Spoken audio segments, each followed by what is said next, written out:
I would say that I'm going to get in trouble for recommending this book, aside from my book, which is more, I would say it's almost like a cultural history, like some ways it's like this, it's like a multi-decade story of like the invention of cryptographic anonymity, the cypherpunks, Tor, how that led to WikiLeaks, and the groups that followed, and how that changed the world. That's what my book is about. But Daniel Domscheit-Berg, who at one point was Assange's definite, like, I would say he started out as his partner in creating WikiLeaks, it's fair to say, but then was sort of relegated to be his lieutenant, and then became his like worst apostate.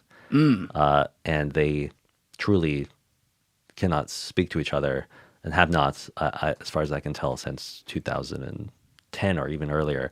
Daniel Domscheit-Berg left WikiLeaks to go start his own group called OpenLeaks because he was...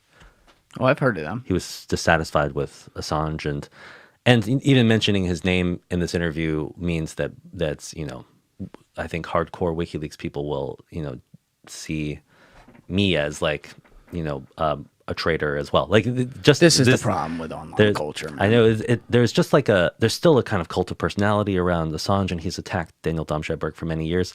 But I think that Daniel's book is worth reading. It's a really interesting view inside of WikiLeaks. Just take it as it is itself, I think, fair to say, like very petty and personal. It talks about Assange's like, it accuses Assange of like abusing cats and like being a sloppy eater and stuff. Like it airs a lot of grievances, but it also gives this interesting view into the early days of WikiLeaks and how it operated. But yeah, I will check that out. That's interesting. But just be aware that like everything in that has been described as propaganda designed to destroy WikiLeaks, I would say, by Assange. So it's just another interesting perspective. You don't know who's telling the truth in this stuff. That is the unfortunate reality. Like when people talk about spy games and informational warfare, you don't know who's on what end.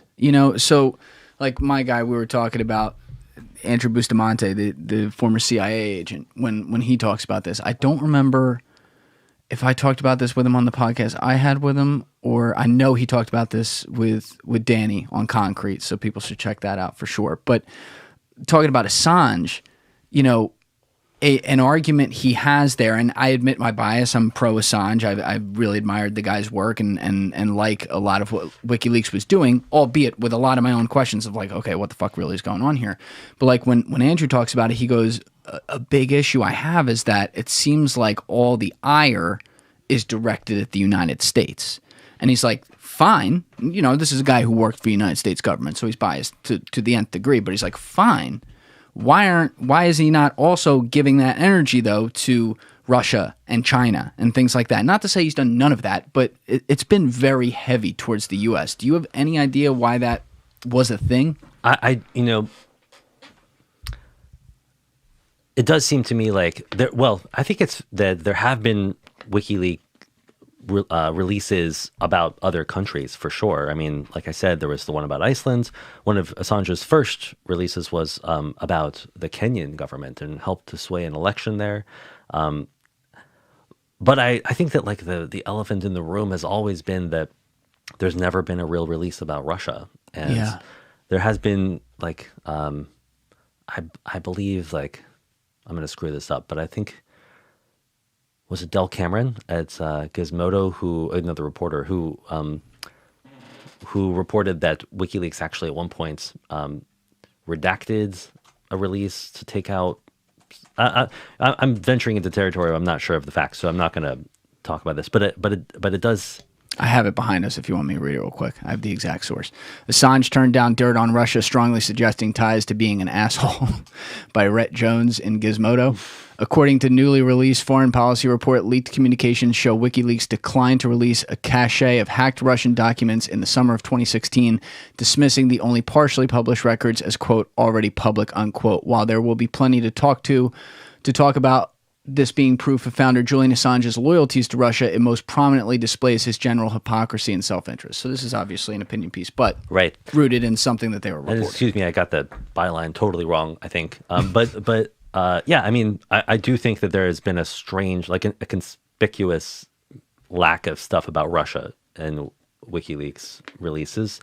And then Assange did have a show on Russia Today, which now is kind of understood to be a state propaganda channel. You know, it's not. That's not totally fair to say, but there's a clear conflict of interest there. Yeah, for sure. I mean, I would say that there was a time when RT, I think it's changed its name to RT, but it was, you know, once Russia Today, had like really interesting independent voices, and now I look at it more, and I would just say my opinion is that the propagandistic slant of it is more apparent and kind of like less cloaked in, like, you know, independent voices than it used to be. This was back in like 2012 when Assange had a talk show on RT. But nonetheless, way back, yeah, it doesn't look great for help him. His sort of his perception, the perception of Assange as like a strangely biased person. But I think that Assange has always just said, well, I just want to do the highest impact journalism. There's a lot of criticism of Russia in the world. There's not enough revelation of the secrets of the U.S. government, the most powerful government in the world, and you know, I think that's what he would say, to just try to be fair here. Yeah, and I think that gets into, you know, it opens up the territory for a lot of different sides, people to be all gung-ho about that, and then the detractors to be upset about it, you know, because he is not an American. That's another thing. It's not like he's just like calling out his own. Because, listen, I always want to hold us to the highest standard, right? Where there's bullshit, I want to call it out. I do want to make sure that we don't lose in that where, like, okay, well, we are better than other people at thing X or thing Y, which is always relative. But I'm saying, like, maybe from human rights perspective, citizen rights perspectives, democratic perspectives, things like that. But you open yourself up to that argument when the mountains of reporting over a long time, like, forget just Russia, he can make the argument there, and I might even say fairly, that there's already like a fuck ton of negative press on Russia, even before this whole Ukraine thing. But, like, you know, you even look at China or world powers, you know, comparing that to something like Kenya or Iceland, as you pointed out. No disrespect to Kenya and Iceland, they're small GDPs. They're not, you know, top 5 or something like that. So right. We're, like, again, as a fan of Assange, I have to at least recognize that argument and say, okay, there's a little bit of fairness there because, again, not an American, that whole bit, and he seems to be calling out just America. But I also then don't want to lose in that his reporting's backed by evidence. Thank you for watching the video, guys. Please hit that subscribe button and check out this clip's full podcast episode by clicking here or in the description below.